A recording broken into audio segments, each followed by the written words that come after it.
What's going on, guys? This is Marco from AUGUILERA Shop. Finally, it happened here in the beautiful year of 2025 at the brand new Grey Witch here in Henderson, Nevada, Elevated Undergrounds. Well, thank you guys for taking the time to do this. We're finally here. I was at your previous EP release show. That was wild. This one was wild as well. It's fantastic. We got Joe. We got my bass player right here. I love that beautiful smile. Keep on smiling. We got homie Alex. We got Gabby. We have the birthday girl June. Happy birthday. The newest edition, we got Jacob right here. I don't really know a whole lot about you. We just met recently. Brand new.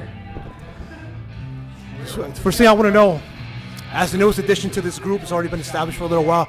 What do you feel you have to bring? What do you have to bring to the table to these guys?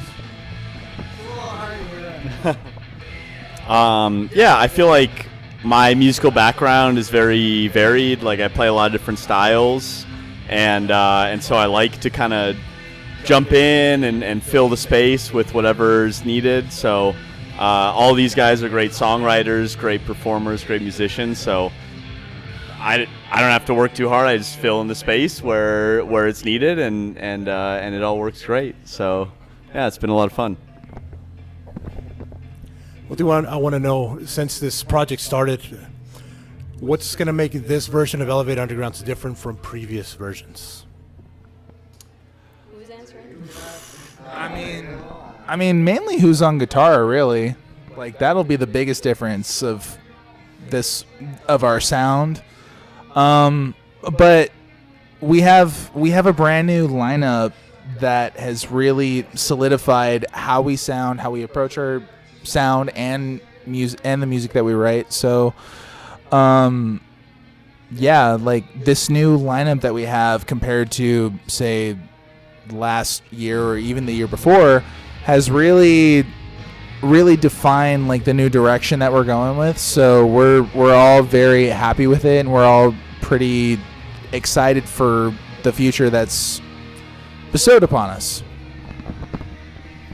Yeah, and on top of that, I feel like with now that we're a lot more comfortable working all together and writing together and kind of like taking song ideas and kind of fleshing them out, we're looking to at some point get a little more conceptual and try to like do these kind of bigger ideas with albums. So that's kind of where the future is for us, I believe, unless we blow up or something. Like in a plane.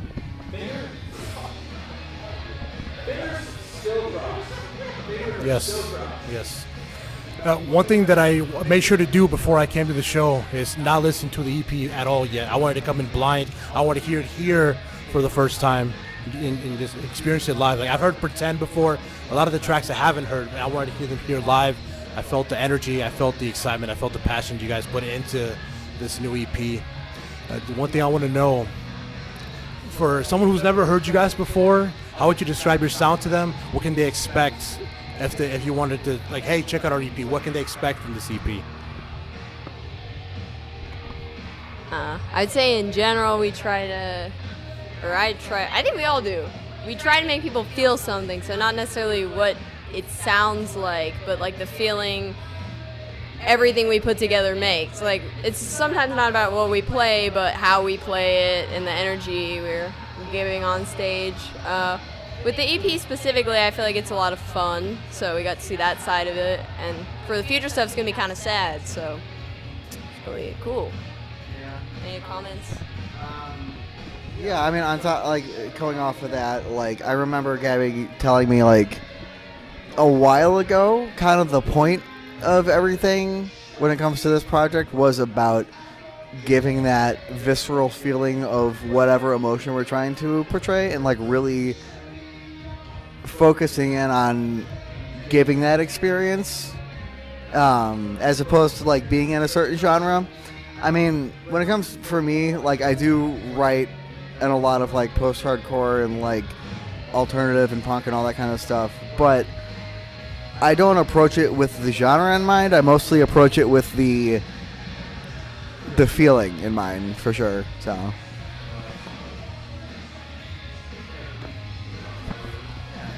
Yeah, I think something about bringing in this current lineup, it's a big blend of our own backgrounds, right, and all the music that we like, and trying to put a little bit of it in there. You know, there's emo, there's screamo, there's metal, there's new metal, there's metalcore. It's all at least a little bit in there.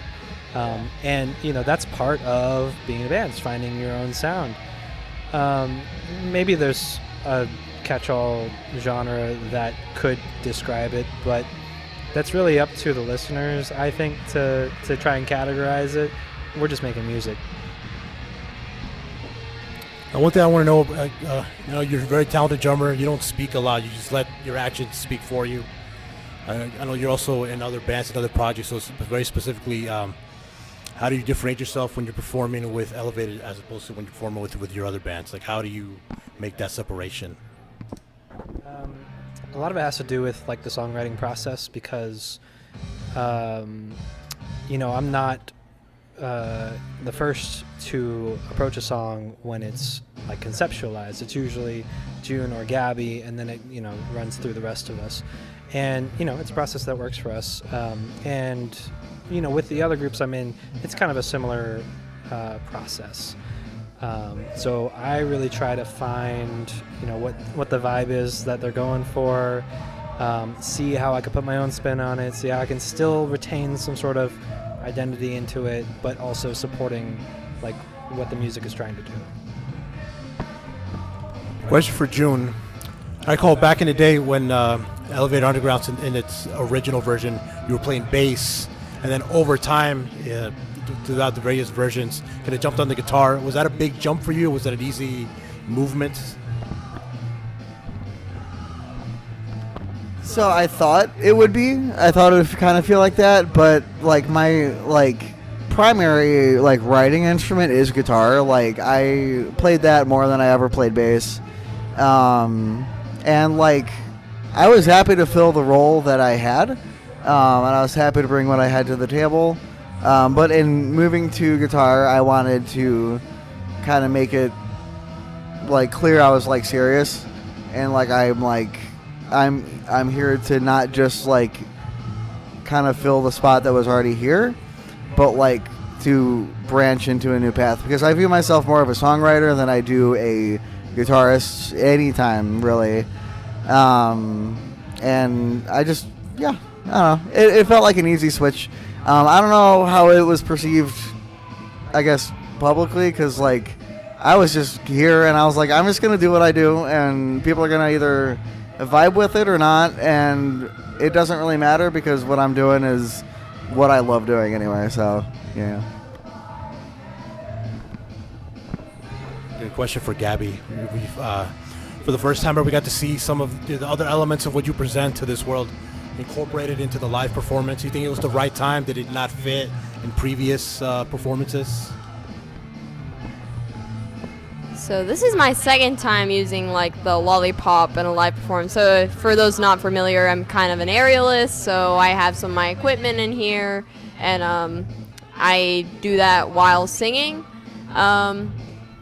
It was kind of a new idea. I was actually inspired by one of my best friend's boyfriends. He is a pole dancer, and he told me like the best thing you can do as, you know, an artist performer is to do something no one else can do.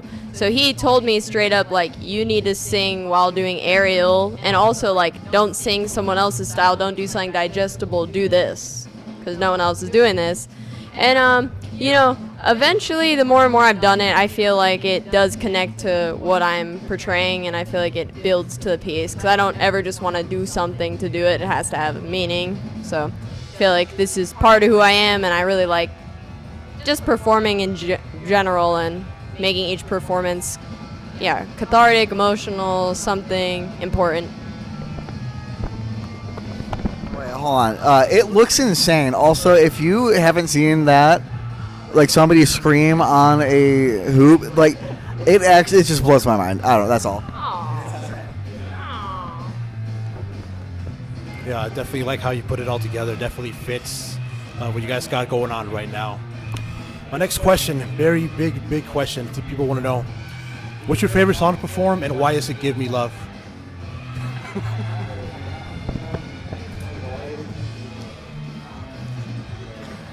I don't want to give anyone love. I hate everyone. All of you. Anyways.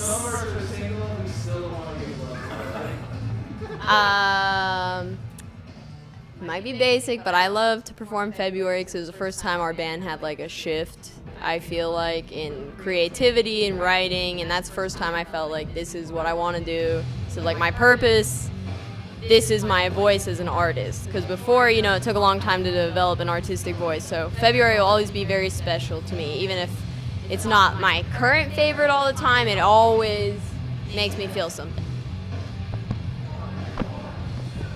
I really enjoy playing Falling because I get to use like the full range of my effects. I've never been like a huge like effects nerd, but it's cool in that song, like all the different pieces where I get to explore like the different aspects of guitar and kind of create different sounds based on the mood of the particular part of the song. So that song's a lot of fun for me. It's between two for me. February was like kind of one of those ones that really kind of marked a new time, and it makes me want to like throw my guitar in a wall when I play it. It feels so like the energy is so like intense. But Beneath Me is one of my favorites for sure because it has it feels nostalgic in a way.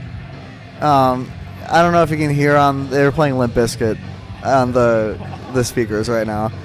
But yeah, no, Beneath Me has like there's like it feels nostalgic. Feels like it was like when I wrote it, it feels like it was kind of like a healing the inner child kind of thing. There's a lot of like things that made me fall in love with music in that song. That's it for that. For me, I would say I will always love playing Pretend. I think playing Pretend is such a solid song for all of us as a band. As far as what just got released on the EP, my favorite to play is definitely Falling. It's very representative of who I am as a musician, but it still very much feels sick to play with like the rest of us. Like everyone that's in this band, like I definitely feel such a high amount of chemistry with. So it's really so much fun. As far as the music that has not been released yet, it's like we've been playing February since I started with this band. So I do love it, but even more than that, I love our song Pigeons in the Park. It's slow, it's got like so much dynamic, and it's not yet released, but it showcases what this band is capable of as far as like starting in one place and then taking it through a lot of different directions. And it really is it's just one of my favorite songs to play. Like we start up very slow, then we go heavy, then we go heavier, and then we pull it back a little bit, but still keeping this real oddball heavy energy. And I love everything that I get to do with this band. So yeah, it's a beautiful song. I like that song too. I like it. You like it? Yep. Okay, here's Joe. I like playing Medicine. No, I'm kidding. Just kidding. We don't play that song anymore. On that song, man. Mistakes were made. It's okay. No, I'm also a big fan of Pigeons. It's a break for some of us because we have so many more active songs that sometimes you gotta bring it down a little bit. It comes back up, but I'm also a big fan of February because that's one of the ones that we sat with for a while, and it has kind of morphed in that time where sometimes recording a song kind of locks in what you do, And instead, we just keep playing it live, and it becomes more and more and more. I keep adding stuff to it. We keep adding stuff to it. And, you know, it ends up being like this really cool, like more than complete version, right? You'll see bands like when they tour and they sit with a song long enough, they change how they do it live, right? Because you can get kind of tired of it. But this one, it's kind of the same thing, except we just hadn't released it yet. So. All right, for the people who want to follow the journey, see what you guys are all about, check out the new EP. Where can they find you? Where can they follow you? Everywhere. Everywhere. You can find us everywhere. You can find us on Spotify, Apple Music, YouTube, Pandora, Deezer, YouTube. Are we on Tidal? Yeah. We're on Tidal. We're not on Tidal yet. Roblox. Apparently we're on Roblox. We are on Tidal, but with the way that DistroKid does its distribution, we're not on Tidal. The new EP is not on Tidal yet. It will be on Tidal like within a couple of days. But as far as like the main ones that everyone else listens to, we're on there right fucking now. Also Instagram. Follow our Instagram. We're also on Instagram and our TikTok at Elevated Undergrounds. You heard that correct. Elevated Undergrounds. With an S. Elevated Undergrounds. No, you're good, man. Oh, you know, just doing a interview. But yeah, Elevated Undergrounds on all streaming platforms, on all social media. That includes Facebook, Instagram, TikTok, Twitter. I don't know. If we have a Facebook, it's Elevated Undergrounds. We don't have a Facebook, so never mind. We're on everything else. Even though Facebook owns Instagram, we're on that shit. So. I have a question. All right, Gabby has a question. When do I get to eat pizza? The kitchen closes at like 12:30. So I would get that shit as soon as possible. All right. We got Elevated Underground. Just one last thing I'd like to say. I'd like for you to give me love. It's okay. Just don't pretend you're wrong. Elevated Undergrounds. Check them out. How dare you?